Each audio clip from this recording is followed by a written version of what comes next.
messieurs, il est 19 heures. Nous allons commencer donc ce conseil municipal. Chers collègues, je vous souhaite la bienvenue ainsi qu'à tous les pèleriniers qui sont présents dans la salle. Il n'y en a pas beaucoup, mais surtout derrière leur écran. Donc à côté de moi, vous pouvez voir Jean-Claude Lemasson, qui est maire de Saint-Aignan-de-Grandlieu et également, donc il m'a précisé, 9e vice-président de Nantes Métropole, et non pas 10e comme c'est marqué sur son étiquette, sur son chevalet. Donc précision importante. Et je sais qu'il y tient. Donc je vais commencer par l'appel des conseillers. Donc François de Laujardière, il est présent. Cécile Mériadec est présente. Paul Brunet a donné pouvoir à monsieur le maire. Marie-Christine Curodo, présente. Pascal Monnier, présent. Brigitte Doucet, Jean-Luc Billan. Valérie Lallemand a donné pouvoir à monsieur Philippe Berthoud. Philippe Berthoud. Patrick Gavouillère.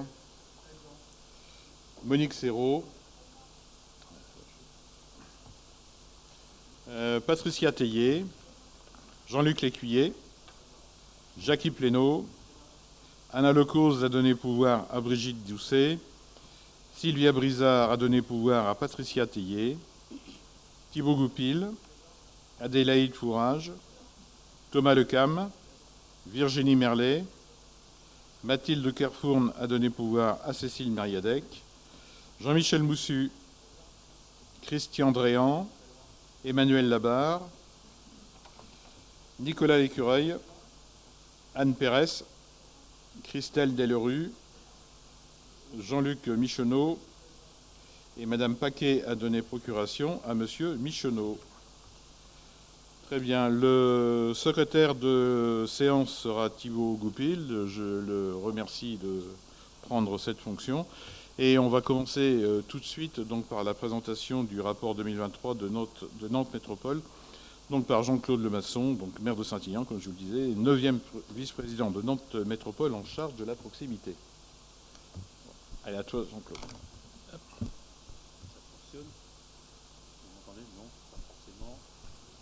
Si, c'est bon. Merci. Voilà. Peut-être le rapprocher un petit peu.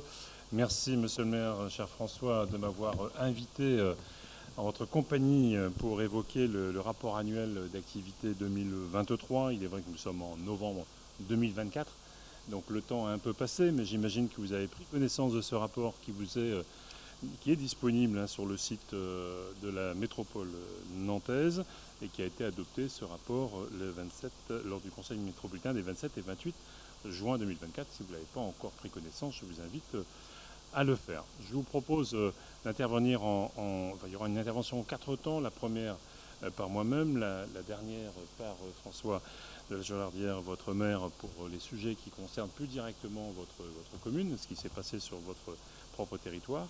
Trois éléments à évoquer, 3 chapitres. D'abord, quelques éléments du paysage métropolitain. Ensuite, nous verrons l'action de la métropole, puis la synthèse financière, puisque pour faire tout cela, il faut un peu d'argent, vous le savez.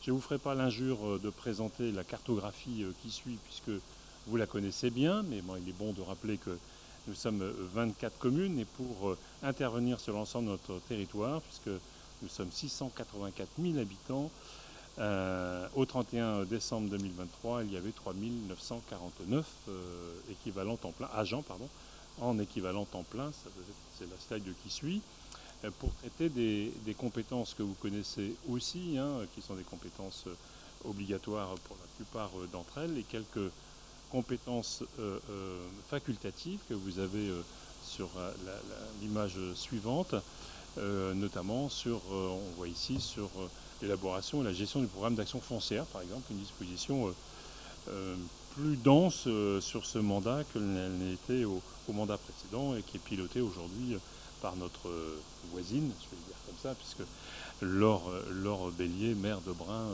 intervient sur ce chapitre. Alors, quelques actions de la métropole nantaise en 3 chapitres. D'abord sur le chapitre de l'innovation, de la créativité et du rayonnement, pour dire que 2023 a été sous l'égide du renforcement du fait métropolitain, notamment avec le pacte métropolitain sur lequel nous avons adopté, et nous faisons vivre l'ensemble des piliers, donc autour du pacte de gouvernance, le pacte financier de solidarité, le pacte des citoyennetés, le pacte de coopération et de solidarité, pacte dont j'ai d'ailleurs la responsabilité en termes d'écriture avec les services et les différents maires. Sur le pacte de citoyenneté, élément un peu plus récemment installé, sachez qu'en 2023, plus d'une quinzaine de projets ont utilisé l'aide à la mise en place d'un dialogue de proximité, 3 niveaux d'intervention, selon effectivement l'importance politique, technique ou l'envergure des projets. Et j'imagine que vous l'avez totalement identifié également. En termes d'ouverture à l'international, sur 2023, Nantes Métropole a apporté un soutien financier à des partenaires locaux qui interviennent dans le champ des coopérations. Je pense à Composterie, par exemple, je pense à Terra Compost, avec la coopération entre Nantes Métropole et Chang, qui est en Asie. C'est la slide qui suit. Je ne fais pas lecture de l'ensemble, là on est bien, je ne fais pas lecture de l'ensemble des images parce que ça serait un peu rébarbatif, mais plutôt pointer quelques éléments qui se sont passés sur 2023. Sur cette thématique de la politique culturelle riche et ambitieuse, en 2023, la compagnie Royale de Luxe, peut-être l'avez-vous vous-même vu, a enchanté les rues nantaises et herbinoises avec une grande déambulation canine, que vous avez ici à l'image avec le bulle machin de M. Bourgogne.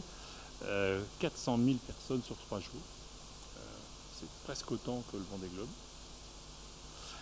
Au musée d'art, l'année 2023 a été marquée par une fréquentation record inédite dans toute l'histoire du musée, avec plus de 424 000 visiteurs, soit 80% de plus qu'en 2022. Donc on a vu effectivement le moment Covid avec un retrait significatif et pour cause des visites, et maintenant une fréquentation extrêmement importante. Et cette fréquentation liée aussi à l'exposition hypersensible, un regard sur la sculpture hyperréaliste que vous avez peut-être vous-même visité. Dans l'accompagnement à la création, l'innovation et l'expérimentation, donc nous cherchons à organiser et valoriser la recherche, l'innovation académique et l'interface avec les acteurs économiques. En 2023, la métropole a renouvelé ses aides aux divers dispositifs structurants de formation et d'accompagnement des étudiants entrepreneurs, avec le programme d'incubation académique de l'université, qu'on appelle Nantes Pépite, et Odyssée, qui est une plateforme mutualisée d'incubation portée par l'Institut Mines Télécom Atlantique et l'Alliance. Une métropole rayonnante toujours, et donc sur la partie transition, puisqu'il nous faut organiser cette transition. On parle souvent de transition écologique, mais il y a d'autres transitions, notamment la transition sociétale. Ici, sur l'économie en transition, une nouvelle convention a été mise en œuvre avec les Écosolises, donc qui travaillent dans l'économie sociale et solidaire, avec en 2023 un soutien à l'amorçage de 6 projets entrepreneuriaux via le dispositif ESS Nantes Factory, le suivi des activités de la Fondation territoriale de Loire-Atlantique, dont l'objectif est de lutter contre toute forme d'inégalité. Également l'écriture de la stratégie immobilière ESS, en cohérence avec la feuille de route ESS à l'horizon 2026, ou encore la participation d'entreprises de l'ESS au 2e forum des achats publics innovants et responsables FAIR. Sachez que sur la commande publique, la métropole est très en pointe également sur l'organisation de sa commande et de ses appels d'offres avec notre collègue Hervé, alors du coup j'ai son prénom mais j'ai plus son Fournier, Hervé Fournier, qui s'attache à introduire un certain nombre de critères, comme le prévoit la commande publique, en lien avec les RSE des entreprises par exemple, mais aussi l'intégration ou l'inclusion de certains types de personnel. Parmi cette métropole rayonnante et innovante, forcément des grands projets d'équipement. Alors vous les voyez si vous pratiquez la route de Pornic, et j'en suis sûr de manière régulière, et le pont des 3 continents. Je n'irai pas au-delà des commentaires, parce que je pratique le même lieu et les mêmes voies. Mais bon, le CHU, le quartier de la santé, qui a complètement émergé des sols, avec, on voit bien maintenant la manière dont les choses se construisent. Un nombre important de grues, je crois qu'on était à 16 grues pendant un moment, on doit être à 14 aujourd'hui, même 18 peut-être, donc qui dit mieux. Et donc là, un peu moins aujourd'hui parce que le génie civil est déjà très bien avancé. Ils en sont au lot secondaire avec une livraison prévue dans 2 ans, à peu près, fin 2026. Et puis en parallèle, Nantes Métropole, en lien avec la Samoa, qui est l'opérateur, et sa maîtrise d'œuvre, va contribuer à la mise au point des interfaces avec les projets qui sont à côté, et notamment le quartier de la Santé.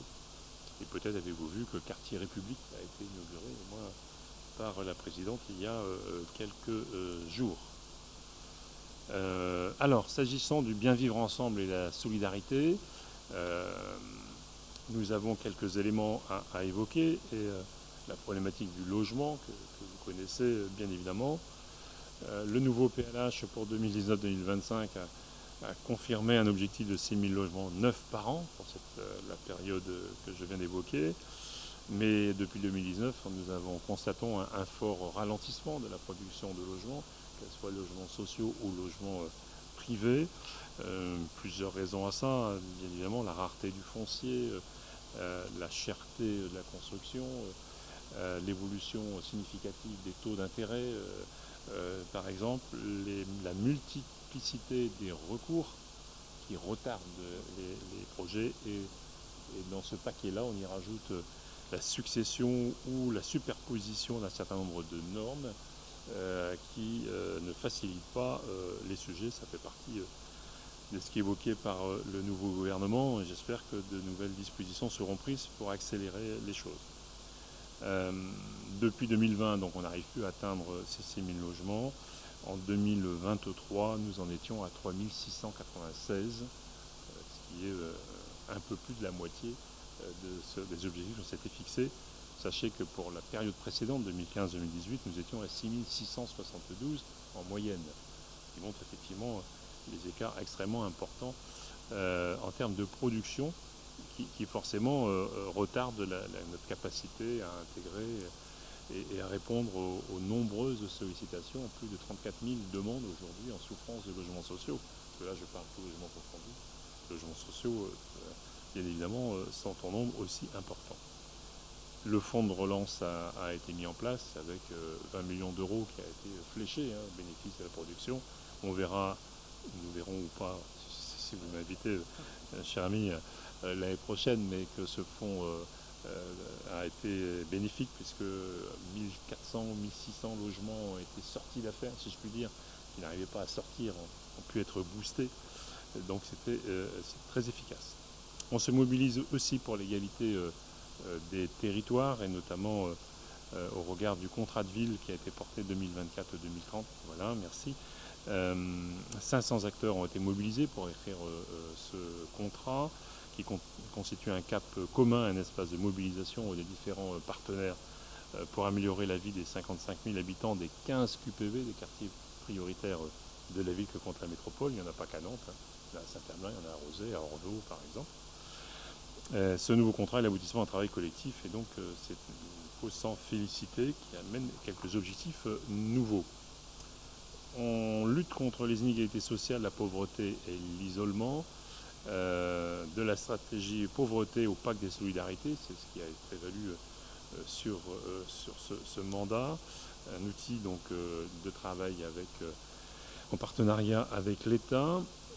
En 2023, 7 communes et la métropole ont lancé 24 actions pour un montant de près de 1,4 million d'euros. Il s'agit de Saint-Herblain, de Nantes, Indre, Mauves-sur-Loire, Bougnay, La Montagne et Couéron. Donc vous voyez des communes de strates complètement différentes qui se sont emparés du pacte pour déployer des projets, lesquels pouvaient concerner aussi bien la lutte contre les inégalités sociales via par exemple la création de postes de médiateurs scolaires dans les bidonvilles de la métropole, que l'accès aux droits et la lutte contre la grande exclusion, avec par exemple l'organisation d'un forum d'accès aux droits à Saint-Herblain, et ainsi des actions relatives à l'organisation solidaire de la transition écologique ont aussi été déployées avec le lancement et l'expérimentation de l'épicerie sociale municipale, les 1000 fleurs du colibri à Nantes. Je ne sais pas si vous connaissez cette structure. Il y a aussi à peu près la même structure à Bougnay qui travaille sur ces points, ce qui est extrêmement intéressant. Voilà, vite brosser les sujets du bien vivre ensemble. Une métropole qui est aussi engagée pour la transition écologique et énergétique. J'évoquais l'ensemble des transitions tout à l'heure. Peut-être s'arrêter sur le sujet du plan climat et transition énergétique avec l'accompagnement à la rénovation énergétique des maisons et des copropriétés, ce qui est toujours un vrai sujet puisque les copropriétés ont du mal à s'engager dans la rénovation énergétique de leurs biens pour des raisons parfois très différentes et souvent financières, parce que ça coûte évidemment aux copropriétaires. Néanmoins, avec les nouvelles dispositions législatives sur la mise en location possible des logements avec des étiquettes A, B, C, D ou E, puisque les F sont retirés, et les G encore plus, donc on voit bien l'État pousse effectivement à rénover. Donc là, en 2023, les aides de la métropole ont bénéficié à 1260 logements privés, dont 1065 logements en BBC, bâtiments basse consommation, en copropriété, et 47 maisons, et 148 projets pour des ménages sous conditions de ressources avec l'ANA, l'Agence nationale de l'habitat. La transition écologique, ce sont aussi les déplacements urbains, et on sait ici, dans le pôle sud-ouest, l'importance de la mise en œuvre d'outils et de transports adéquats et adaptés. Voilà. En 2023, ce qu'on peut noter, c'est l'augmentation des seuils d'éligibilité à la tarification solidaire pour les transports en commun qui a été élargie à partir de mai 2023, ce qui a d'ailleurs boosté la fréquentation des transports en commun. Et puis l'approbation de la modification des programmes d'aménagement de plusieurs axes cyclables. Je pense, alors pas forcément ici, mais je pense au port chanté sur Nantes et Saint-Sébastien qui est très, très attendu, où l'axe Rosé-les-Sorinières et nos collègues entre la montagne et Boueil en passant par Brun, dont nos lycéens vont pouvoir bénéficier. Au moins une partie de nos lycéens, parce que je sais que certains vont un peu plus loin en ce qui vous concerne les pèlerinages. Favoriser une mobilité de proximité douce et apaisée, au-delà de pistes cyclables, eh bien, des aides solidaires en faveur du vélo qui ont été mis en place avec une offre de location Montbiclou. Forcément un peu compliqué quand on est loin de la centralité nantaise d'utiliser ces dispositions, mais à Saint-Ouen-Grandlieu par exemple, il y a eu des locations qui ont été mises en place, donc c'est pas comme quoi c'est possible, bien évidemment. Il nous faut aussi trier, collecter, réduire, valoriser nos déchets. On est dans l'obligation de mise en œuvre de la nouvelle disposition en lien avec la sélection notamment des biodéchets. Le tri des biodéchets, donc des choses qui se mettent en place. Il y a des réunions qui se sont tenues et qui vont encore se tenir sur le sujet. Mais sachez que la direction qui travaille le sujet a été qualifiée, si je puis dire, puisque elle a été auditée par l'AFNOR, et donc cette direction a aujourd'hui plusieurs certifications, qui montrent aussi le travail sérieux, studieux et important des services et des agents métropolitains sur cette thématique, notamment la certification ISO 9001 sur le management de la qualité, sur le 14001 sur l'environnement, 45001 sur la santé et la sécurité au travail, et c'est ainsi que Nantes Métropole est la première métropole certifiée sur l'ensemble du cycle des déchets, ce qui est quand même assez remarquable, même si on peut toujours mieux faire. Néanmoins, avec ces éléments et ces procédures qui sont en place, ça nous permet de pallier à certains manques, par exemple. Il nous faut également préserver la biodiversité, notamment sur la reconquête de la biodiversité du territoire. Non pas que nous ne faisons rien, mais il faut mieux effectivement s'assurer que les choses soient bien cadrées. Et 2023 a été marqué par la diffusion de l'Atlas de la biodiversité métropolitaine et de 3 cahiers communaux de la biodiversité, Nantes, Sainte-Luce-sur-Loire et la Montagne. D'autres communes depuis se sont inscrites dans cette démarche. La mienne en particulier, je ne sais pas si le pèlerin vous en êtes, mais vous avez voilà, il faut aussi avoir les agents, bien évidemment, qui soient en face de l'émission que l'on souhaite mettre en œuvre, parce que sinon c'est un peu compliqué. Alors pour ceci, il faut un petit peu d'argent, donc, mais peut-être évoquer l'image suivante qui rappelle comment fonctionne l'intercommunalité. C'est pas inintéressant de se rappeler comment tout ça fonctionne, parce que ça paraît un gros machin, si je peux me permettre de le dire comme ça, mais il y a des instances, des partenaires qui sont très présents, et encore s'ajoute au schéma que vous avez ici un certain nombre d'associations, 385 ont été subventionnées en 2023, des organismes qui bénéficient de garanties d'emprunt, notamment les bailleurs sociaux, 51 d'entre eux, c'est quand même conséquent, des délégataires de services publics, 21 structures titulaires de 26 contrats, et un contrat partenariat avec une structure, avec la métropole. Donc ça montre effectivement que l'ensemble de ces acteurs participent au quotidien de nos citoyens, qu'ils soient pèlerinés ou agnanais, si on prend nos deux communes. Je pense que cette slide est assez démonstratrice de la manière dont on fonctionne. Et dedans, les élus, eh bien, ils ont leur place, bien évidemment, au sein des différentes instances. Et je vous invite d'ailleurs à participer aux conférences territoriales prochaines. Parce que tous les conseils municipaux peuvent participer aux conférences territoriales. Je sais bien qu'ils sont invités, je ne dis pas le contraire, mais je vous invite parce que c'est intéressant de voir comment ça fonctionne. Et je suis en train de travailler sur la prochaine convention métropolitaine. La dernière s'est tenue en 2023.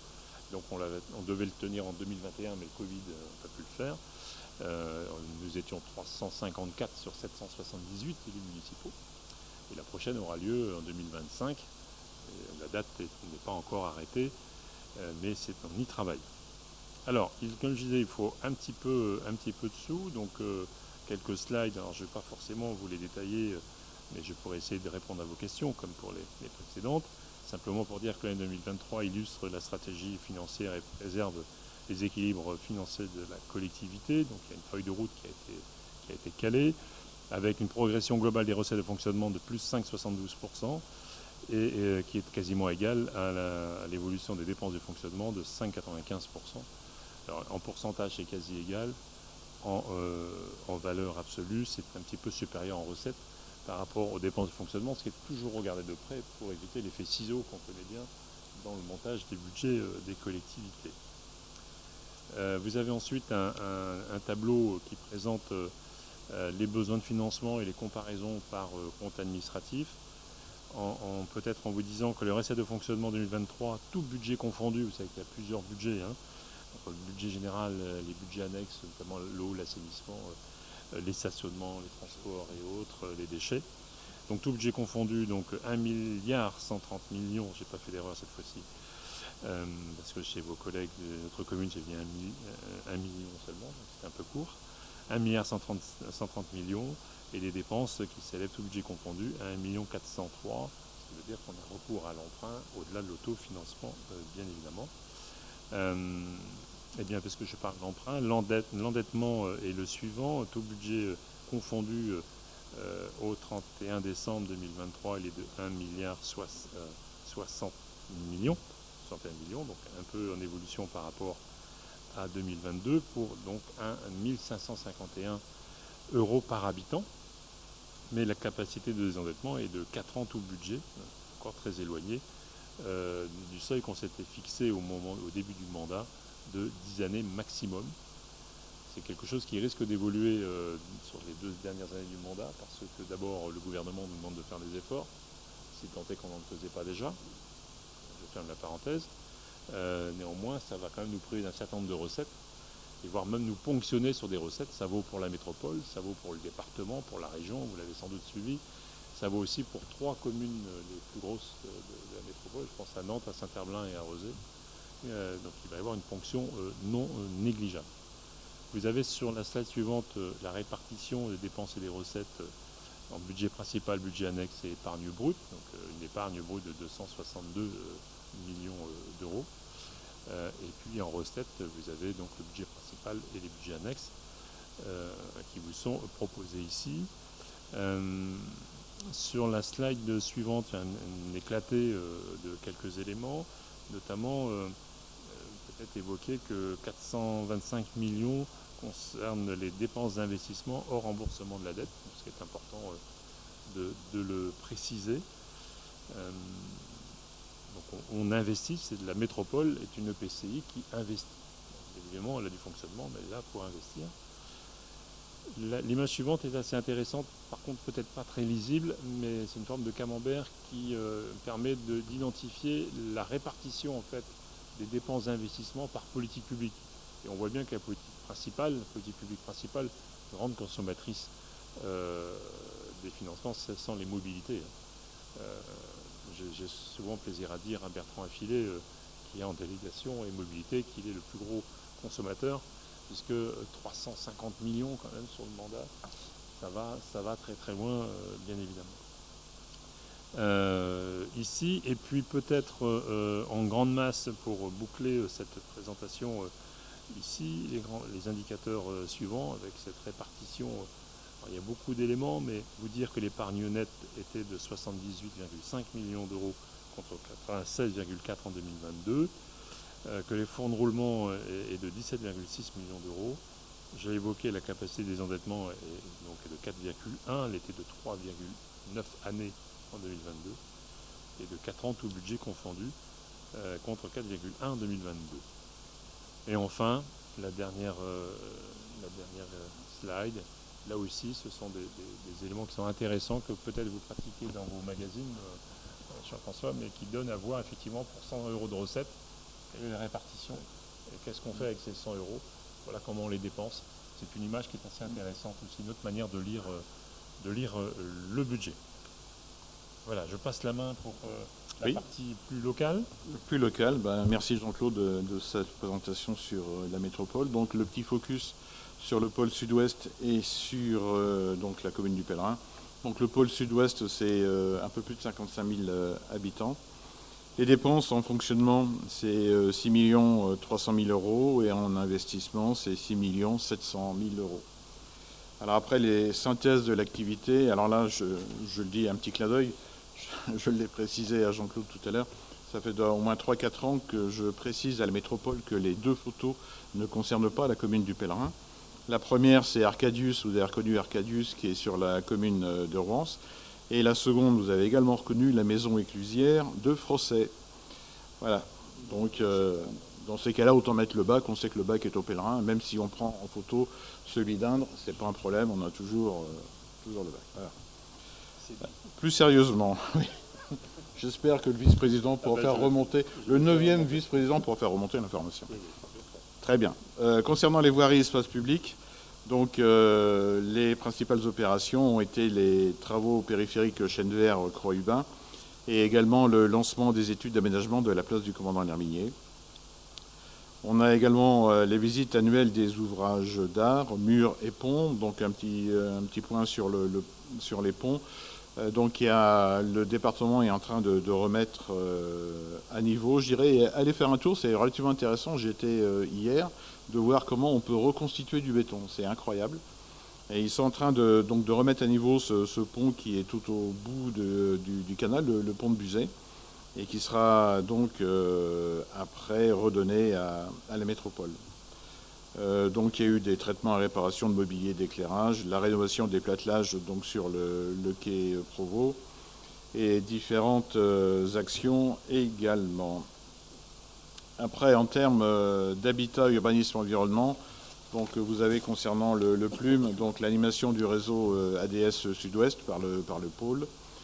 Un groupe de suivi des modifications 2 et modifications simplifiées 3, donc où le Pèlerin a été moteur sur au moins le barème des arbres. On a soulevé une petite question qui était pas inintéressante et qui a été reprise donc par la métropole. L'étude urbaine cœur de bourg, cœur de ville qui arrive à son terme. Des instructions réglementaires, donc des autorisations du droit du sol, pardon. Le foncier, donc instruction de 46 DIA à se faire. Donc j'ai un œil exercé sur ces DIA de façon à ce qu'on ne fasse pas n'importe quoi, que les terrains qui sont agricoles restent agricoles et n'aillent pas à d'autres vocations. En termes de développement économique, donc là il y a eu des créations d'établissements entreprises, artisans, commerçants et auto-entrepreneurs. L'extension de la ZAC de la Brainerie, alors là je suis pas content du tout, je vais le dire quand même. Donc ça fait déjà 2 ans, 3 ans qu'on a une entreprise qui veut s'installer, une entreprise de 50 personnes, qui en s'installant au Pèlerin et à la Brainerie va créer 10 emplois nouveaux. J'ai dealé avec les directeurs de faire un job dating spécial Le Pèlerin pour privilégier l'embauche de pèlerinés. Ça tarde beaucoup. En plus, on n'a pas eu de chance, ça dépend si chance ou pas chance, mais le vice-président en charge est passé député. Donc, il a laissé sa place à quelqu'un d'autre le temps qu'il reprenne ses dossiers et ainsi de suite. Donc, en fait, on traîne la patte là-dessus et voilà, c'est quand même Je trouve ça désolant. Et autrement, le déplacement donc, sur le pôle, il y a eu un peu moins de 2 km d'aménagement cyclable qui ont été réalisés. Voilà pour le pèlerin. Donc si vous avez des questions à poser, n'hésitez pas. C'est le moment. Allez, monsieur Moussu. Bon, c'est pas vraiment une question, mais enfin. Dans le rapport, il est indiqué une désimperméabilisation de la place du champ de foire. Alors, ça surprend un peu hein, si c'est uniquement le terre-plein remis en herbe. Oui, c'est ça. Le vocabulaire de la désimperméabilisation nous sont plus appropriés aux places de stationnement de la place Estienne d'Orbe. À ce sujet, il nous semble, si cela n'a pas déjà été évoqué lors de l'étude urbaine, et ça je m'en souviens pas, Madame Doucet, d'avoir une réflexion approfondie sur l'imperméabilisation maximale des voiries et autres supports bitumés. Nous avons eu beaucoup de pluie dans notre secteur cette année, mais par chance, pas de situation catastrophique. Il serait souhaitable que nous attirions notre attention sur ce sujet. Voilà. Oui. Bah, je dis, nous, on désimperméabilise au maximum. Alors, effectivement, le mot est fort pour la place du Champ de Foire. Ça, je suis entièrement d'accord, mais c'est le rapport métropolitain, c'est pas le mien. Donc il y a ça, il y a les cours d'école qui vont, je crois que c'est l'année prochaine, c'est en cours. Voilà, les études sont en cours. Voilà, donc c'est quelque chose qu'on a bien compris et on fait le maximum là-dessus. Chaque fois qu'on le peut, on le fera. Oui, c'est ça. Excusez-moi de vous avoir coupé, mais à chaque nouveau chantier, il serait souhaitable que l'on prévoie cet aspect-là, quoi. Oui, oui. Oui, monsieur Dréan. Oui. J'avais une question sur le budget. Je voudrais savoir ce qu'il y a derrière le rayonnement ouverture au monde. Parce que sur les autres points, on voit à peu près ce qui se cache derrière. Ça, j'avoue que ça m'a un peu... C'est resté assez flou.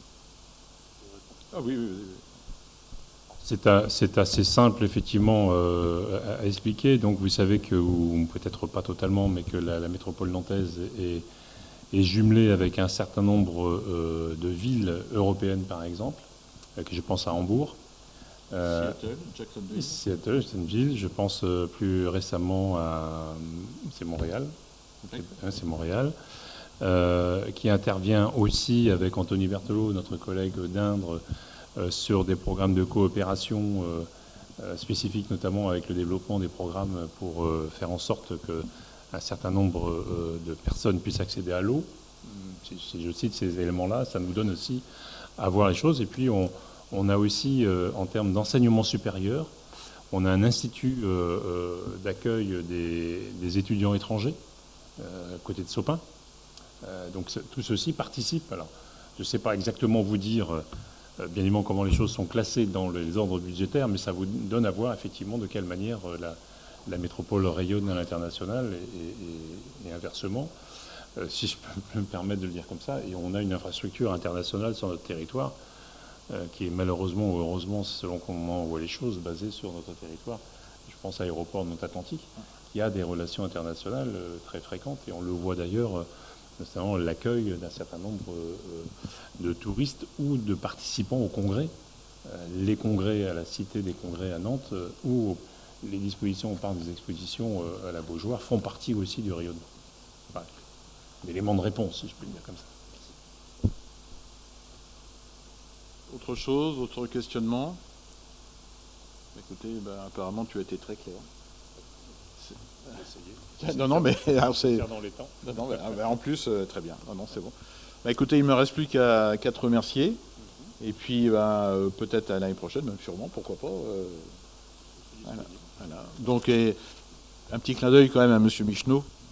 Donc, parce que j'attendais que vous fassiez une réflexion, vous l'avez pas faite. Alors, je vais la faire pour vous quand même. Donc, c'est sur la demande de Monsieur Michneau qui, il y a quelques conseils municipaux précédents, me disait, mais pourquoi c'est pas un vice-président de Nantes Métropole qui vient? Alors j'ai dit, écoutez, je prends acte et je fais. Voilà, donc Monsieur Michneau. C'est bon. Vous l'avez cherché, là. Ouais, ouais. Alors, je voudrais remercier déjà M. Lemasson d'être venu, parce qu'effectivement, on parle de la métropole, en bien, en moins bien. Le meilleur moyen de connaître la métropole, c'est de demander à la métropole de venir nous voir. Ça permet à ceux qu'on imagine des décideurs de connaître le pèlerin et de savoir que le pèlerin, ça existe et qu'il s'y fait des choses. Alors oui, M. le maire, vous avez tenu votre engagement. Il a fallu un petit peu vous le rappeler quand même. Mais ce serait bien qu'à l'avenir, la métropole soit un petit peu plus présente et plus souvent invitée. Ça nous va bien, nous, au Nouvel-Élan. Bien, merci, M. Michneau. Bon, ben, Jean-Claude, merci encore, et puis ben, je te libère. Merci, voilà. Merci à vous et bonne continuation. Ouais. Bon conseil. Oui, oui, oui, merci beaucoup. Alors, nous allons donc poursuivre. Donc, le secrétaire de la séance est fait. On va passer donc à l'approbation du procès-verbal de la séance précédente. Est-ce que vous avez des remarques sur ce procès-verbal? Oui, on va commencer. Monsieur Michneau. Deux remarques, même si j'étais absent à ce conseil, ma collègue m'a justement rappelé qu'elle était intervenue au sujet des documents signés. Il y avait eu un engagement de transmettre certains documents. Je ne pense pas que ça ait été fait. Donc si vous pouviez tenir cet engagement. Je reviendrai d'ailleurs sur le même thème quand on passera aux décisions prises par Monsieur le maire. Ça, c'est le premier point. Et le deuxième point, c'est que concernant la question du vote pour la déontologie, vous marquez 6 abstentions, mais il y a seulement les 4 noms du groupe AEP, celui de Madame Paquet, et elle avait voté pour moi, ont disparu. Donc, bon, voir notre nom partout, c'est pas désagréable ni très. Mais si on pouvait les rajouter, ce serait bien. Ouais. Merci. Bon. Ok. Bon, ben c'est bon. Enfin, c'est bon. Non, c'est pas bon, mais on prend la coquille. Ok, très bien. S'il n'y a pas d'autres interventions, on va passer au vote du procès-verbal. Qui est contre? Qui s'abstient? Qui est pour? Unanimité. Non. Vous êtes, voilà. Donc, sauf M. Michneau qui était absent. Très bien. L'ordre du jour. Ah non, l'ordre du jour. On va commencer donc l'approbation, c'était fait. Les comptes rendus des décisions prises par le maire. Après, il y a un volet finances et ressources humaines qui va concerner la protection sociale complémentaire. Donc les conventions de participation pour la couverture du risque prévoyance des agents communaux. Le rapport de la Chambre régionale des comptes relatif au contrôle des comptes et de la gestion de Nantes Métropole portant sur le mine. L'abrogation de la délibération 2024-58, celle qui autorisait le lancement du marché de nettoyage des bâtiments communaux, et la convention d'engagement réciproque entre les communes du Pèlerin et de Brun pour l'utilisation intercommunale du terrain de foot synthétique. Après, un volet vie économique tourisme où ça sera l'ouverture des commerces le dimanche en 2025. Il y a toujours un coup d'avance. L'urbanisme, cession de la parcelle A107, 6 rue Bertreux. La cession des parcelles cadastrées AK 149P, c'est 219P, le lieu dit La Barrière. Et après, donc, il y a une information diverse qui est le rapport annuel de Nantes Métropole Aménagement qui est disponible en mairie. Et ensuite, nous passerons aux questions diverses et variées. Voilà, et on va commencer donc par les décisions prises par le maire. Si je la retrouve, ça sera encore mieux. Voilà. La première concerne le marché de maîtrise d'œuvre pour la construction d'un bâtiment de vestiaire avec espace de convivialité. Donc la commune du Pèlerin réalise actuellement un terrain de foot synthétique et une piste d'athlétisme en remplacement des terrains enherbés et stabilisés. Le foncier prochainement libéré est voué à terme à être urbanisé. Les vestiaires actuels ainsi que le bar du foot ne seront plus accessibles courant 2025 après la cession de ces parcelles. La construction du nouveau bâtiment de vestiaire avec un espace de convivialité est donc prévue le long du nouveau terrain en gazon synthétique. Pour mener à bien ce projet, la collectivité a réalisé une consultation auprès de plusieurs cabinets de maîtrise d'œuvre. suite à la consultation de 3 cabinets, donc, et après analyse des offres reçues.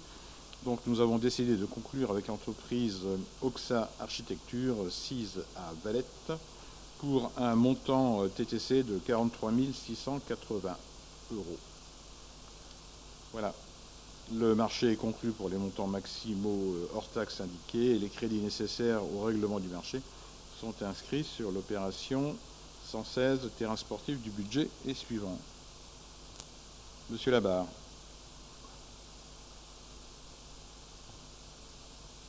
Mettez votre micro. Comme ça tout le monde l'entend. Ouais. Voilà. Oui, c'est une question peut-être formelle, mais pourquoi est-ce qu'on n'a pas fait, vous n'avez pas fait un APCP sur le sujet, vu que ça concerne le projet du terrain de foot?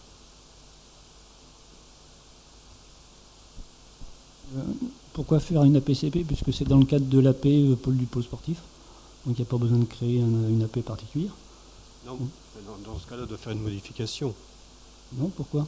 Le montant de l'AP n'est pas bougé, c'est la répartition des crédits de paiement qui bouge. D'accord, donc on est bien dans... On est dans l'enveloppe de l'AP qui était ouverte pour le pôle sportif, tout à fait. C'est la vigilance. On s'était engagé à faire ce pôle sportif dans le montant de l'AP qui avait été défini. Cette AP est donc sur plusieurs années et ce sont les crédits de paiement, donc ce que l'on exécute en cours d'année, qui vont s'ajuster, mais on reste bien dans l'enveloppe de l'autorisation de programme qui avait été ouverte. Ok, merci. Seconde décision, elle concerne l'avenant à la convention d'occupation précaire d'un logement d'urgence de type 3 situé rue de la Jouardée par l'association Trajet. Donc, en fait, le locataire du T3 a été relogé autre part, enfin a déménagé en fait et a été relogé. Ce T3 est donc devenu libre et comme nous allons réhabiliter donc le périscolaire, donc faire des travaux, nous n'allons pas le relouer ou le redonner à Trajet immédiatement.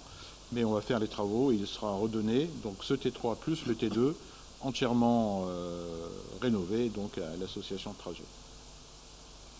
Voilà, donc de mettre un terme au 15 octobre, donc ça a été fait à la convention conclue avec Trajet, et de signer l'avenant à la convention. Voilà. Monsieur Michneau. Oui, justement, je vais rebondir sur un problème de signature. C'est un petit peu le dada de Madame Paquet, vous l'avez compris.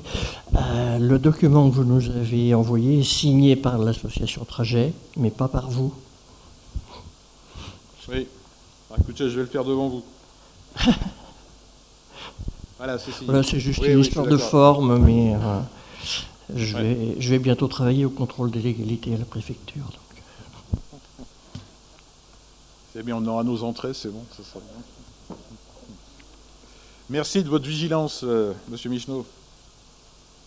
Donc voilà, nous allons pouvoir commencer les délibérations. Donc le volet finances ressources humaines, nous allons commencer par la première délibération qui est la protection sociale complémentaire, la convention de participation pour la couverture du risque travaillant des agents communaux qui sera présentée par Pascal Meunier. Juste avant une petite intervention pour vous dire que cet accord collectif a été signé par le syndicat CFDT ce matin. Vous ne savez pas, donc c'est pour ça que je le rajoute. Allez, à Pascal Meunier.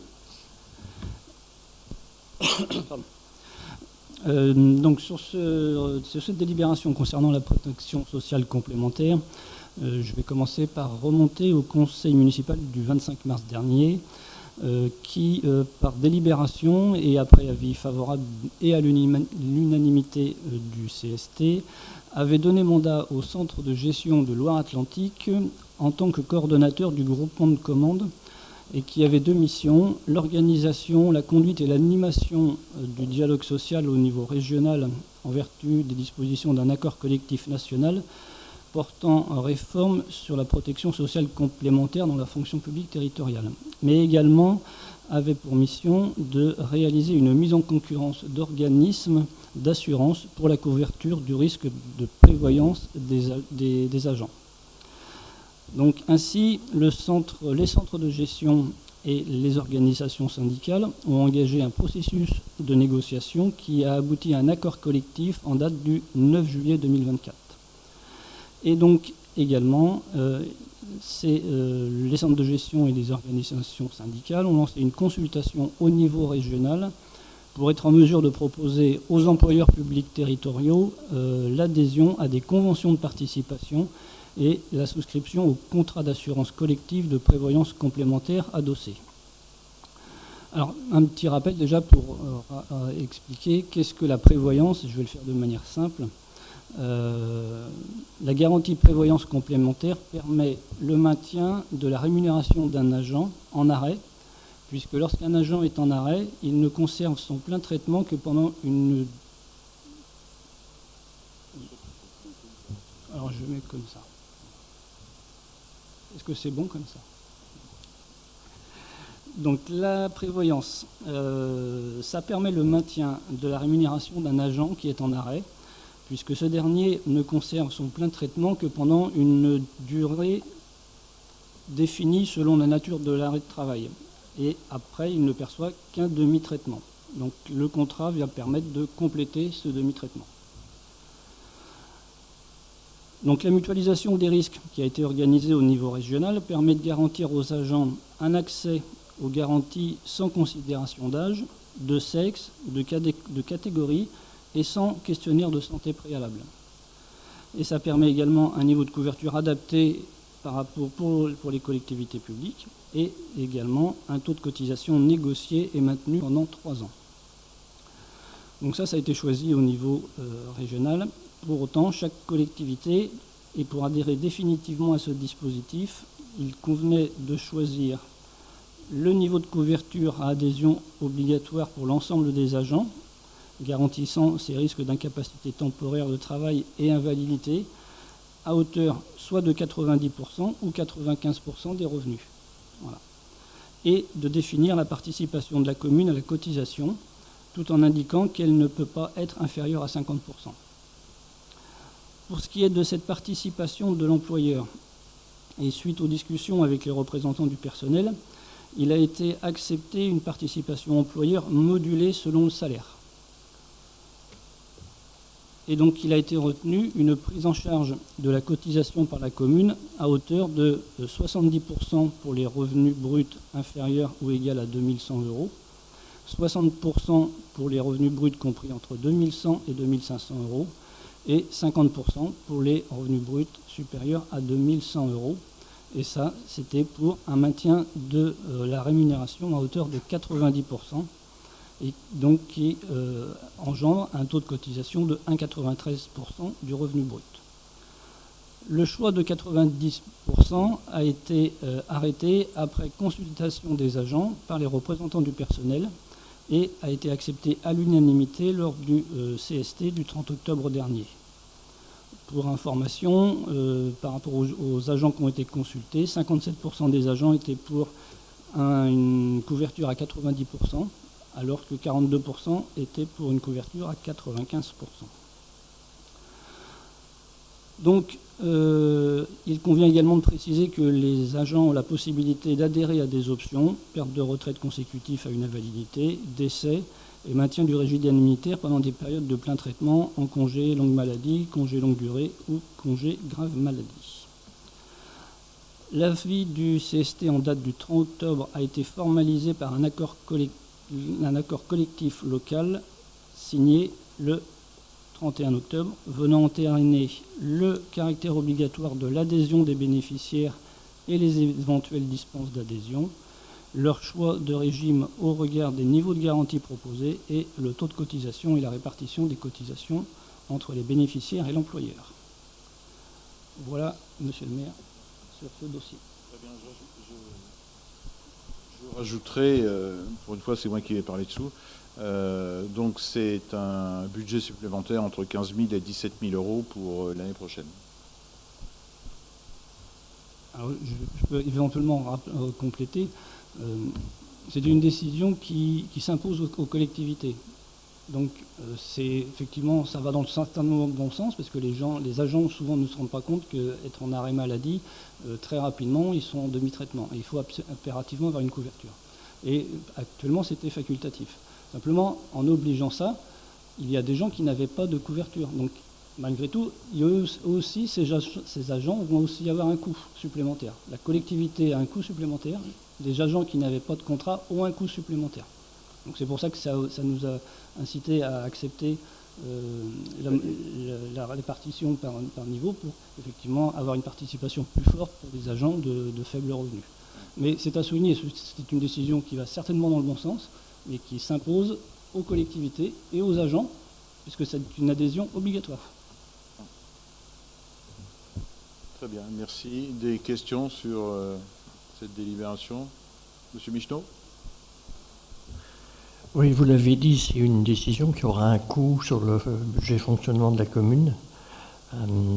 Moi, je voulais savoir si vous aviez prévu ou si vous aviez déjà fait des réunions d'information à l'ensemble des agents, notamment pour leur expliquer l'intérêt peut-être de certaines options. Je pense en particulier à celle que vous avez citée, qui est le maintien du régime indemnitaire, parce que c'est de l'ordre de 200 € par mois par agent. C'est pas négligeable.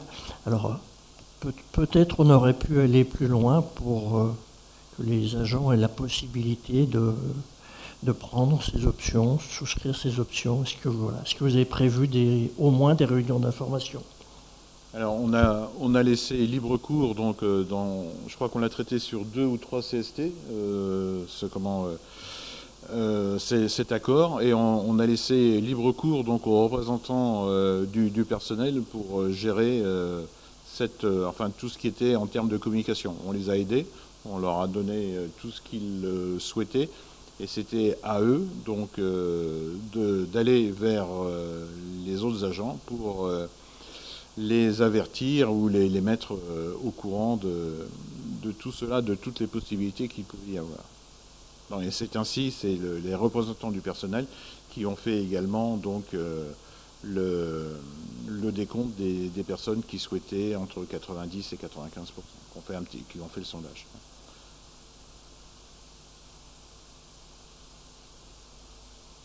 S'il n'y a pas d'autres questions, nous allons passer au vote.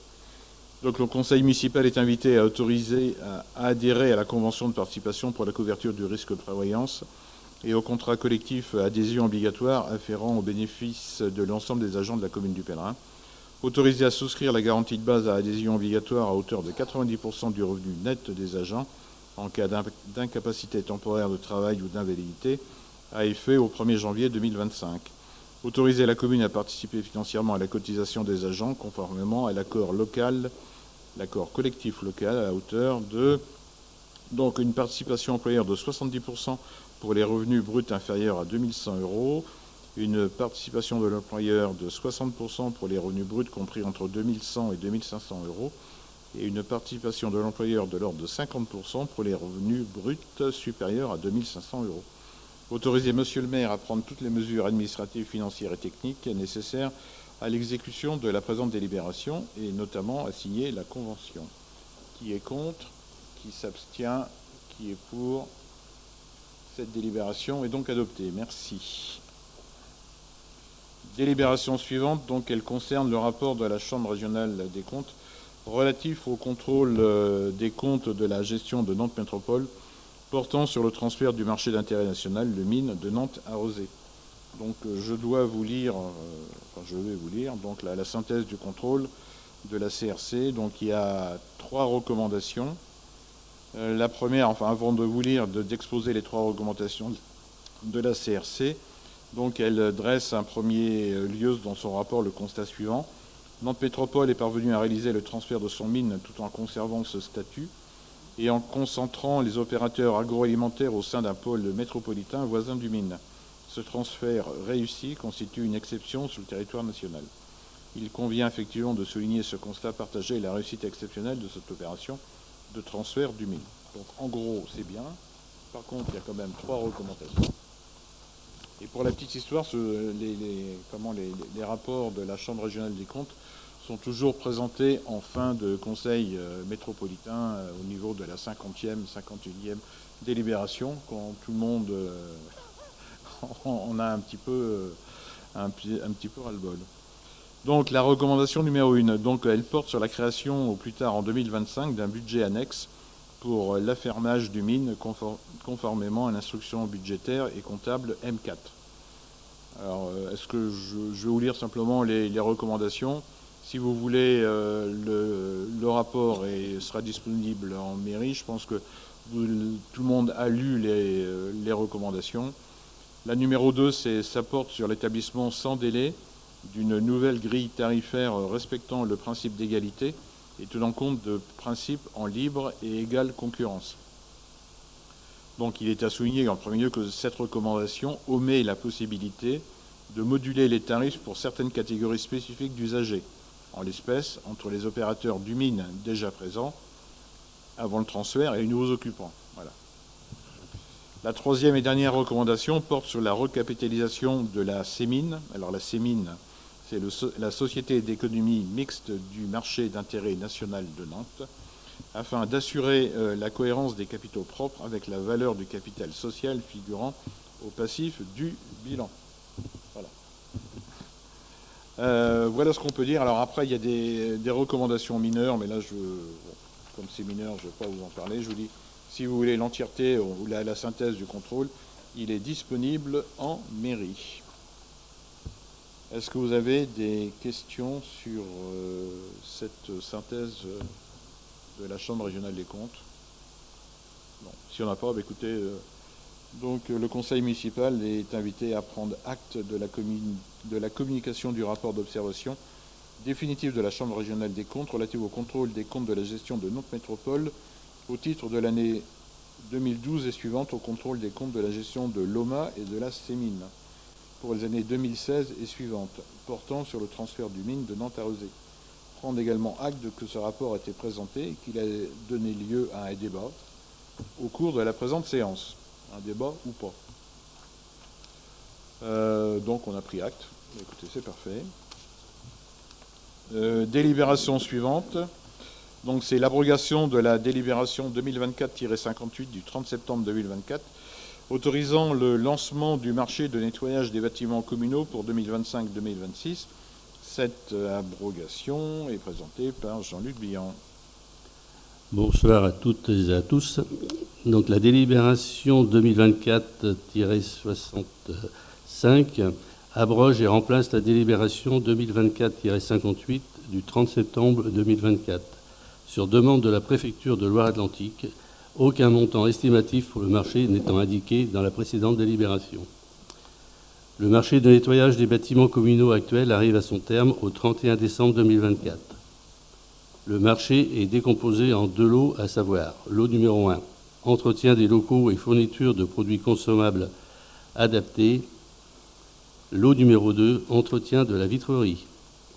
Il avait été conclu pour les années 2023-2024 avec l'entreprise Pro Impec pour le lot numéro 1 et avec l'entreprise Aber Propreté Saphir pour le lot numéro 2. Pour les bâtiments communaux non compris dans le marché, le nettoyage est effectué en régie par du personnel municipal. Ce marché s'appliquera à compter du 2 janvier 2025 au 31 décembre 2026. Le montant du marché est estimé à 210 000 € hors taxes pour les 2 années de prestation. Il sera demandé un chiffrage pour chaque bâtiment avec un passage trimestriel et semestriel. Les consommables seront intégrés dans le prix des prestations. La commission finances ressources humaines du 30 octobre 2024 a donné un avis favorable à l'unanimité. Voilà, monsieur le maire. Très bien, donc il est à souligner que cette délibération est pratiquement identique à la précédente, sauf une ligne supplémentaire qui est le montant du marché estimé, qui n'avait pas été indiqué précédemment, donc de l'ordre de 210 000 € hors taxe. Donc c'est pourquoi la préfecture nous a demandé d'abroger et de repasser cette délibération. Monsieur Michneau. Est-ce que vous êtes certain que la préfecture ne va pas vous demander de différencier le montant pour chacun des lots en sachant que peut-être une entreprise répondra à un lot sans répondre au second. Ce serait dommage d'avoir à y revenir encore une troisième fois. Bon, j'espère que vous n'irez pas travailler au contrôle de l'égalité, M. Michneau, parce que là, ça... Non, je pense, j'en suis pratiquement sûr, que s'ils avaient des remarques à faire, ils ont fait un prix gros, ils ne vont pas revenir en permanence sur les délibérations. Mais je vais vous trouver un autre poste, M. Michneau. Très bien. Oui, M. Dréan. J'aurais juste besoin d'un petit éclaircissement sur la notion de un passage trimestriel et semestriel. Soit c'est un passage trimestriel, soit c'est un passage semestriel, mais ça peut pas être les deux, ou on différencie les deux lots, mais je pense pas qu'on fasse le ménage une fois par trimestre. Enfin, j'espère. Non, oui, c'est le loin. Oui, il y a une différence. Je crois que c'est les vitres ou c'est semestriel. C'est trimestriel. Voilà. Vous avez une chance sur deux. Alors pourquoi il y a trimestriel et semestriel? Si c'est tous les trimestres, ça passe aussi, ça passe tous les 3 mois. Et donc, par définition, au bout de 6 mois. Je vois pas où c'est le truc. Là. Ou alors c'est une répartition des bâtiments, peut-être? Voilà, et un chiffrage. Voilà. Oui. Bah, écoutez, il est demandé un chiffrage. On peut toujours demander les chiffrages au prestataire. Il va voir ce qu'il nous répond. Mais oui, alors là, je ne vois pas la subtilité. Si, enfin, excusez-moi, je pense que comme c'est un lancement de marché, on demande dans le chiffrage que fera les personnes qui vont répondre de faire un chiffrage soit au semestre, soit au trimestre, et on verra s'il y a une incidence sur le coût et on prendra le plus intéressant. Enfin voilà. Ouais. Uniquement sur le lot 2. Oui, bien sûr. Oui, oui. Pour chaque bâtiment, c'est ça. C'est aussi simple que ça. Non, c'est pas simple pour tout le monde. S'il n'y a pas d'autres questions, donc nous allons passer au vote. Donc la commission finances et ressources humaines a donné un avis favorable à l'unanimité. Le conseil municipal est invité à autoriser monsieur le maire ou l'adjoint délégué à engager l'ensemble des procédures de passation du marché public relatives au nettoyage des bâtiments communaux. Autoriser monsieur le maire ou l'adjoint délégué à signer et à prendre toute décision concernant la préparation, la passation, l'exécution et le règlement du marché, ainsi que toute décision concernant les avenants éventuels. Inscrire au budget les crédits correspondants au BP 2025 et BP 2026. Qui est contre? Qui s'abstient? Qui est pour? Unanimité, cette délibération est donc adoptée. Délibération suivante, elle concerne la convention d'engagement réciproque entre les communes du Pèlerin et de Brun pour l'utilisation intercommunale du terrain de foot synthétique du Pèlerin. Cette délibération est présentée par Philippe Berthoud. Merci Monsieur le maire. Donc pour cette convention d'engagement, toujours dans l'optique de pouvoir bénéficier du fonds de concours métropolitain, il convenait de flécher clairement l'équipement comme intercommunal. Nous avions passé sur le conseil dernier la convention d'engagement avec la commune de Saint-Jean-de-Boiseau. Nous pensions qu'il n'était pas nécessaire de le passer avec Brun puisqu'ils avaient un terrain synthétique. Finalement aussi. Et pour pouvoir s'assurer de toutes les précautions nécessaires, il convient également de s'engager, de faire une convention d'engagement réciproque avec la commune de Brun. Ce qui fait que nous allons pouvoir bénéficier, après s'être assuré de ça, bien évidemment, du fonds de concours métropolitain. Et la commission finance a donné un avis favorable à l'unanimité. Ça, pour faire simple, pour reprendre un petit peu, c'est qu'on nous a dit tout au début d'aller avec au moins une commune de la métropole. Donc on a fait avec Saint-Jean-de-Boiseau. Dès le départ, on a dit également, mais il y a Brun, comme c'est un club qui est intercommunal. On dit, mais pourquoi on ne prendrait pas Brun aussi avec nous? On nous a répondu non. Et puis, lorsqu'on a été au bout du bout, lorsqu'on a commencé à signer, ils nous ont dit, ben, pourquoi vous n'avez pas pris Brun? Donc voilà. Donc, et on a récupéré, donc d'où cette convention, et on a récupéré donc quelques milliers d'euros supplémentaires. Voilà. Je me permets, monsieur le maire, d'apporter une petite précision également. Il est cité que le terrain doit être livré fin 2024. On a pu remarquer qu'il y aura un peu de retard. Il sera livré plutôt fin de printemps 2025. Pour des histoires de... Oui, et pourquoi? La couche drainante, les mâts d'éclairage viennent d'être installés à l'instant. Et pour pouvoir là encore assurer un rendu sans aucun problème, nous préférons espacer le positionnement des couches drainantes et du revêtement pour pas qu'il y ait de soucis. Une fois que les couches drainantes sont positionnées, on ne peut plus faire passer les engins dessus. On doit s'assurer de ça. Donc pour le coup, les mâts d'éclairage viennent d'être installés hier matin, je crois, de mémoire, le dernier. C'est fait.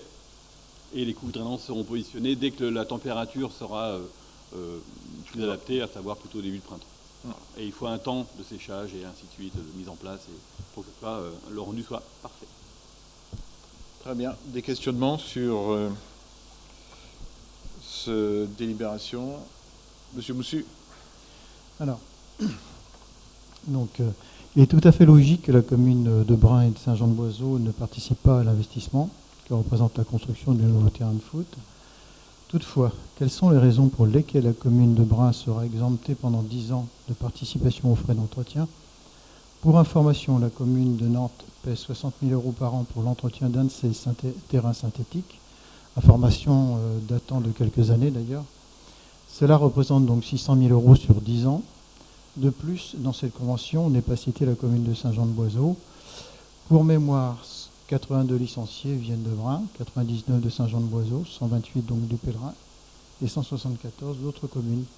Quelles sont donc cette raison de la non prise en charge de l'entretien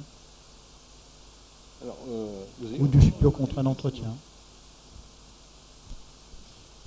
Non, pas de raison particulière. On avait pris un engagement avec les communes d'assumer le coût de ce pôle sportif sans leur demander la moindre participation. Ils n'acceptaient pas. Simplement le fait qu'ils puissent accéder avec nous à cette réalisation et que ce fléchage soit intercommunal nous permet de bénéficier de ce fonds de concours. Ça, c'est acté. Pour le fonctionnement, l'entretien va être de pair. Ils n'investissent pas. Nous, on a été assez, comment je pourrais dire ça, on n'a pas trop participé non plus sur l'utilisation de Brin. Pas du tout. Ou même pas du tout d'ailleurs. On n'a jamais participé à l'utilisation des fluides, l'électricité, tout ce qui était énergie. Donc il convenait de respecter le deal et de une juste répartition des charges. Ouais, mais ça n'a pas duré 10 ans à Brin. Hein. Ça n'a pas duré 10 ans. Là, ça va durer 10 ans. Ça représente quand même 600 000 € pratiquement sur 10 ans. C'est quand même une somme. Hein. Surtout qu'il y aura... Alors après, ça dépendra de comment seront les contrats d'entretien. Mais il y aura l'entretien. Il y aura, au bout de 10 ans, il y aura quand même des petites réparations. On l'a vu déjà avec le foot à 5, où devant les terrains de but, c'est une zone qui est quand même très sollicitée et qui risque d'être très rapidement... et ça ne sera pas pris dans les contrats d'entretien, je pense pas. Alors on n'est pas sur les mêmes produits hein, entre le foot 5 qui est une moquette et puis le revêtement du terrain, un pôle sportif qui n'est pas du tout c'est pas du tout la même chose, donc la dégradation ne sera pas la même. On prendra nous une entreprise aussi pour assumer l'entretien de ce terrain synthétique. Voilà, dans les médias, ça sera plutôt dans cet esprit-là, d'assumer seul la charge de ces outils. Et même on a commencé à discuter avec Brin, donc il y a un terrain synthétique, pour savoir si on n'achèterait pas l'outillage de façon commune. Comme ça, ils auront leur terrain, on aura le nôtre. Mais par contre, si on achète... Parce que c'est quand même ridicule d'acheter un outil ou une machine pour la passer une fois dans l'année. Voilà. Alors que si on est à plusieurs, c'est quand même un peu plus intéressant. Oui, Madame Delru. Justement sur les coûts d'entretien, est-ce que vous avez une estimation du coût d'entretien par an? Je me retourne vers le spécialiste du dossier, à environ 16 000 €, à peu près.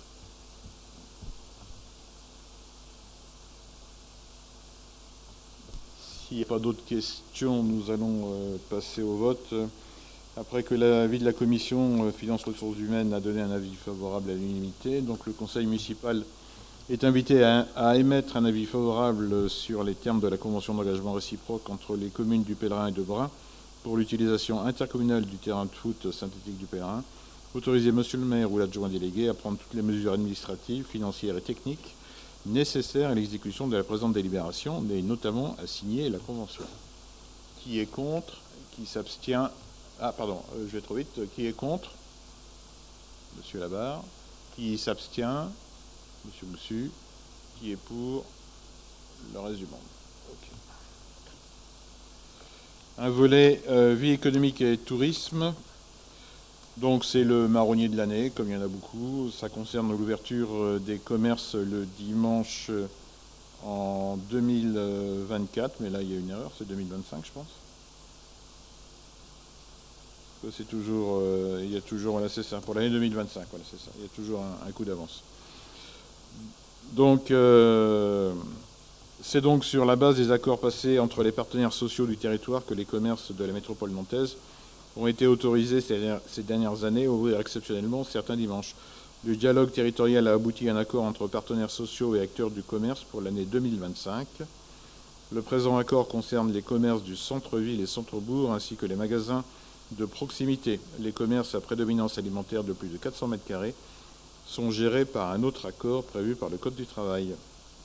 Les commerces concernés de la métropole nantaise auront ainsi la possibilité d'ouvrir le dimanche 7 décembre 2025 de 12h à 19h uniquement pour les commerces de centre-ville et centre-bourg, le dimanche 14 décembre 2025 de 12h à 19h pour l'ensemble des commerces, le dimanche 21 décembre 2025 de 12h à 19h pour l'ensemble des commerces.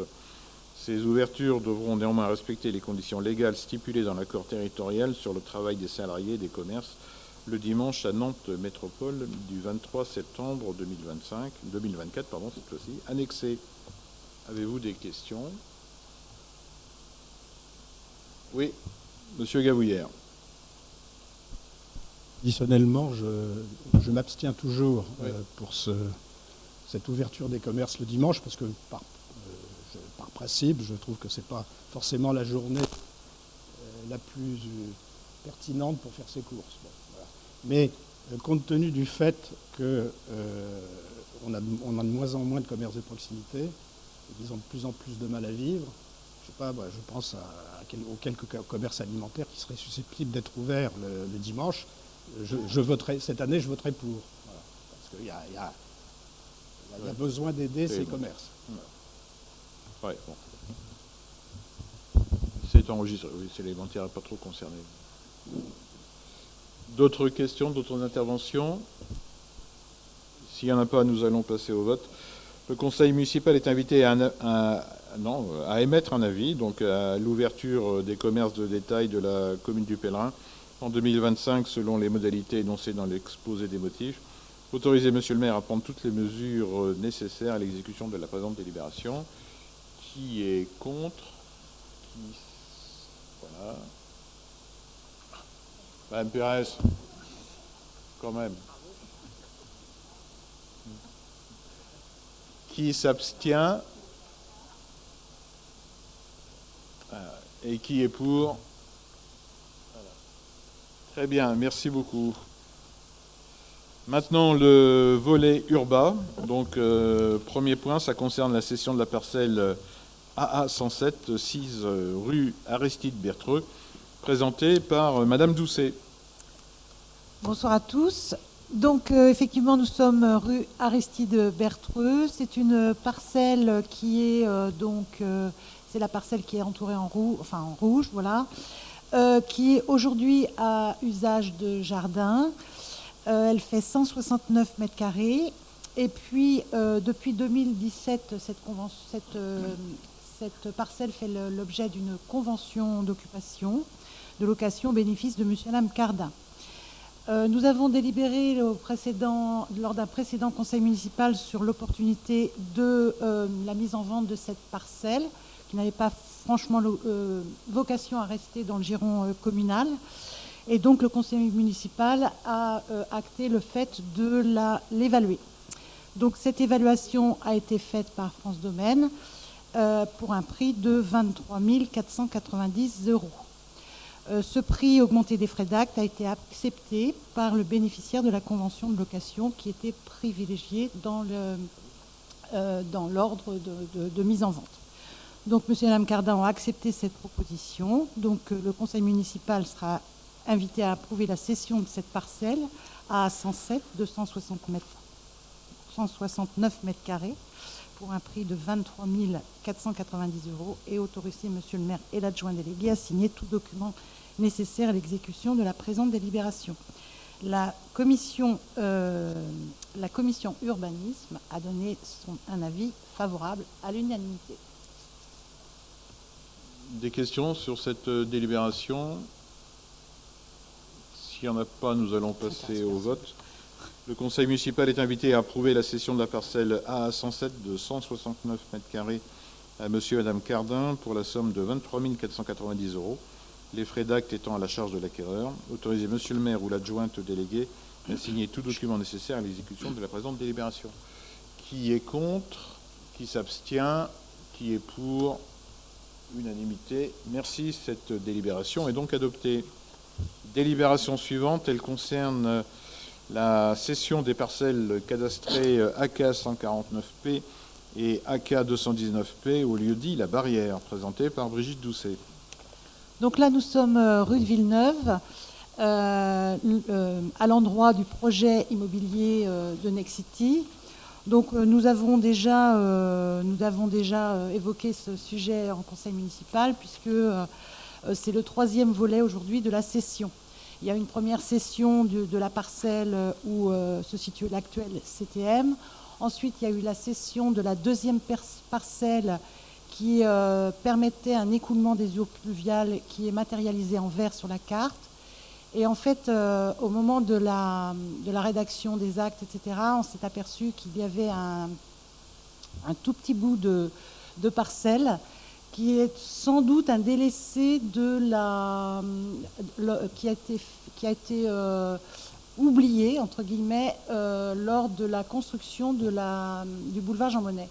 C'est sans doute ça, parce que c'est très curieux, le découpage foncier est très curieux à cet endroit-là. Bref, il nous manquait 2 petits bouts de parcelles pour aller justement au boulevard Jean Monnet.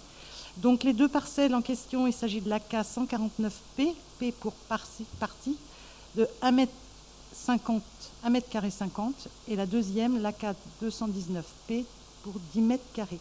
Donc pour un total de 11 m², qui complète donc la palette de parcelles pour céder à Nexity l'ensemble du foncier. Il a été évalué, ces petites parcelles ont été évaluées à la même valeur que la parcelle 152, c'est-à-dire au prix de 30,43 € le m², ce qui fait une cession à 349,95 €. Voilà. L'avis de la commission urbanisme a été à l'unanimité. Très bien, merci. Avez-vous des questions sur ces cessions de parcelles de 11 m²? 11,50 m, oui. Attention, il faut être précis là. Écoutez, s'il n'y en a pas, on va passer au vote. Donc le conseil municipal est invité à céder une emprise foncière issue des parcelles A149 et AK 129 au prix de 30,43 € m² net vendeur pour une superficie de 11 m², les frais afférents à l'acte restant à la charge de l'acquéreur. Autoriser monsieur le maire ou l'adjoint délégué à signer tous les actes et tous documents nécessaires à l'exécution de la présente délibération. Qui est contre? Qui s'abstient? Qui est pour? Unanimité. Écoutez, je vous en remercie. Cette délibération est donc adoptée. J'en profite pour vous inviter tous, dans le cadre de l'urbanisme justement, mardi prochain, nous serons le 19 novembre à 19 h ici même, dans cette salle. Donc restitution du plan guide de l'étude urbaine avec l'évocation des fiches actions dans lesquelles, monsieur Moussu, vous verrez qu'effectivement la désimperméabilisation est en route et il y a pas mal de propositions justement pour reverdir le bourg. Voilà. Donc vous êtes tous invités. Très bien, merci. Donc un petit rappel, je vous le disais au début, le rapport annuel 2023 de Nantes Métropole Aménagement est disponible en mairie. Nous allons passer aux questions. Donc il n'y a pas de questions pour le groupe Nouvel Élan, il y en a 2 pour AEP. Allez-y, nous vous écoutons. Suite à la circulaire du ministère de la Défense, a-t-on des soucis de recouvrement du loyer de la gendarmerie aux pèlerins, comme c'est le cas pour d'autres communes? Bien, monsieur Monnier va vous répondre.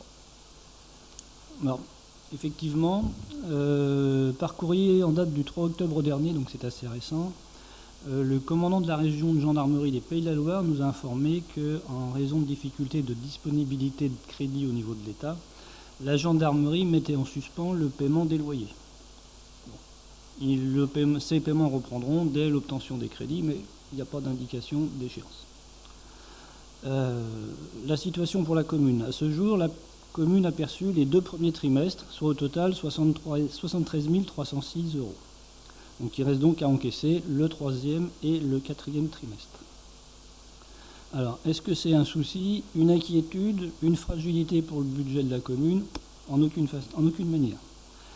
Il y a certes du retard pour le 3e trimestre qui aurait dû être encaissé début octobre. Mais bon, à ce jour, il est encore tout à fait possible de percevoir ces 2 trimestres d'ici la fin de l'année. C'est habituel avec l'État, quand ils ont les sous, ils vont reverser. Mais dans l'hypothèse d'un versement en 2025, il pourrait éventuellement y avoir une problématique de trésorerie pour terminer l'année. Mais pour l'instant, le suivi de l'atterrissage de l'exercice 2024 ne prévoit pas la nécessité d'une ligne de trésorerie. Et dans l'hypothèse où ça s'avérerait nécessaire, le non-encaissement des loyers de la gendarmerie n'en serait pas l'unique cause. Le deuxième point de vue qui pourrait être gênant pour la commune, c'est d'un point de vue budgétaire. Mais là encore, pas de conséquences, puisqu'il est tout à fait possible de rattacher un produit à son exercice d'origine. En d'autres termes, même si les loyers sont versés en 2025, ils pourront être rattachés au budget 2024 et contribueront au résultat de l'exercice 2024. Donc c'est neutre. Enfin, pour terminer, l'hypothèse qui pourrait nous inquiéter, ça serait l'insolvabilité de l'État. Mais bon, si ça se profilait, je pense que la non-perception des loyers de la gendarmerie ne serait que le cadet de nos soucis. Voilà.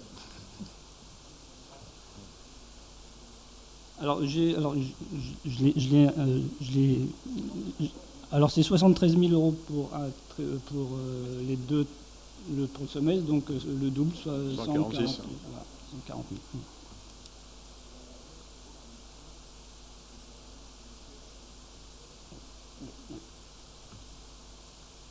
Alors là, j'ai pas les tout. Voilà. Très bien. Question suivante.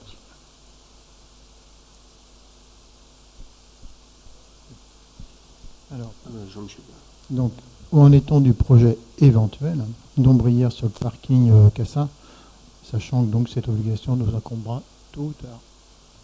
Oui, alors effectivement, je vais vous répondre. Donc, c'est pas éventuel, hein, c'est obligatoire. Donc, la loi du 10 mars 2023 donc, sur l'accélération de la production d'énergie renouvelable, donc ce qu'on appelle la loi APER, rend obligatoire la solarisation des parcs de stationnement.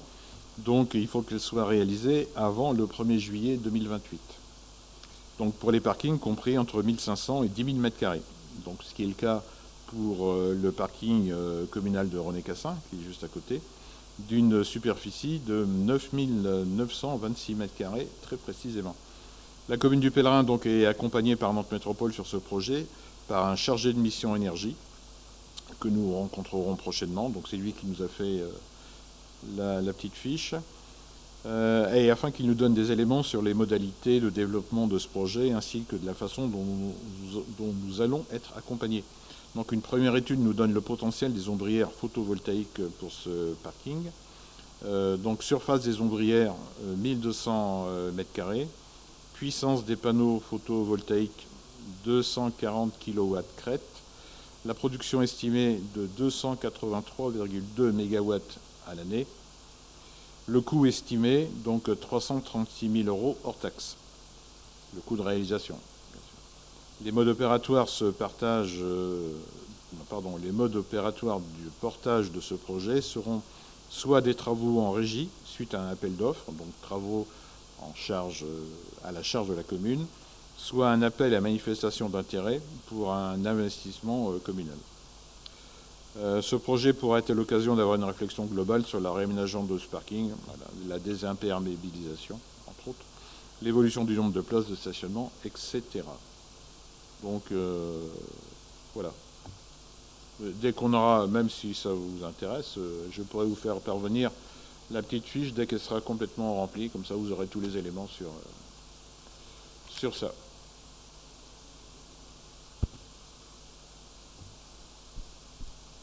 Vous avez pensé éventuellement à l'association de Saint-Jean-de-Boiseau qui a fait le solaire sur la zone industrielle du Lambda, la zone artisanale du Lambda, Saint-Jean-de-Boiseau. Oui. J'ai pas compris. L'association. Oui, l'association. Oui. Comment c'est Énergie Sud-Loire. C'est Énergie Citoyenne Sud-Loire. Sud-Loire, voilà. Là, ça. Excusez-moi. Donc, parce qu'ils sont aptes, puisque c'est eux qui ont porté le projet. Et oui. ce serait une occasion de faire appel à eux.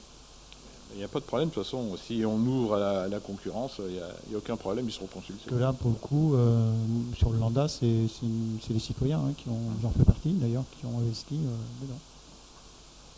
Ok, très bien. Écoutez, ce conseil municipal est terminé. Le prochain, notez-le bien, le 18 décembre, toujours un mercredi. Et puis voilà, écoutez, je vous souhaite une très bonne soirée et au plaisir de se rencontrer dans les rues du Pèlerin. Voilà.